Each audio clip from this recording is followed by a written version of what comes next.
សេចក្តីប្រកាសព័ត៌មានរបស់ក្រសួងការពារជាតិ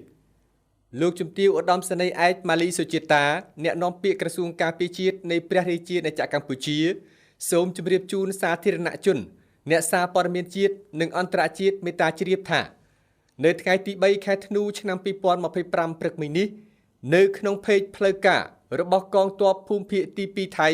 បានចេញផ្សាយថាមានករណីផ្ទុះមីនចំនួន1គ្រាប់នៅតំបន់ហួយតាម៉ារីកាលពីថ្ងៃទី2ខែធ្នូឆ្នាំ2025នៅវេលាម៉ោង 14:20 នាទីរសៀលនិងបានចោទប្រកាន់ថាជាមីនដែលបានដាក់ដោយកម្ពុជាក្រសួងការពារជាតិនៃព្រះរាជាណាចក្រកម្ពុជាសូមបដិសេធនិងច្រានចោលទាំងស្រុង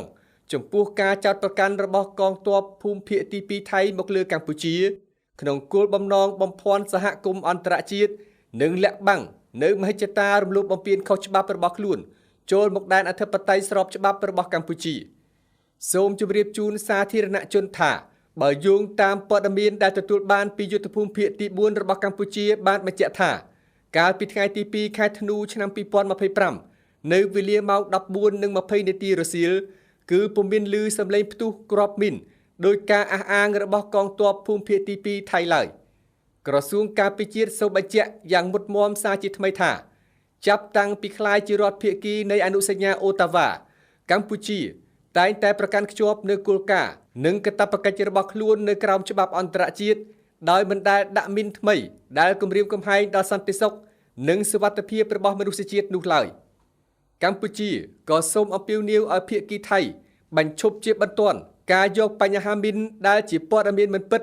ដើម្បីធ្វើជាលេសរំលោភបំពានមកលើដែនអធិបតេយ្យស្របច្បាប់របស់កម្ពុជា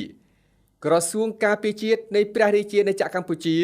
បន្តប្រាជ្ញាចិត្តក្នុងការគោរពយ៉ាងម៉ឺងម៉ាត់សេចក្តីថ្លែងការណ៍រួមស្តីពីសន្តិភាពរវាងកម្ពុជានិងថៃដែលត្រូវបានចុះហត្ថលេខាកាលពីថ្ងៃទី26ខែតុលាឆ្នាំ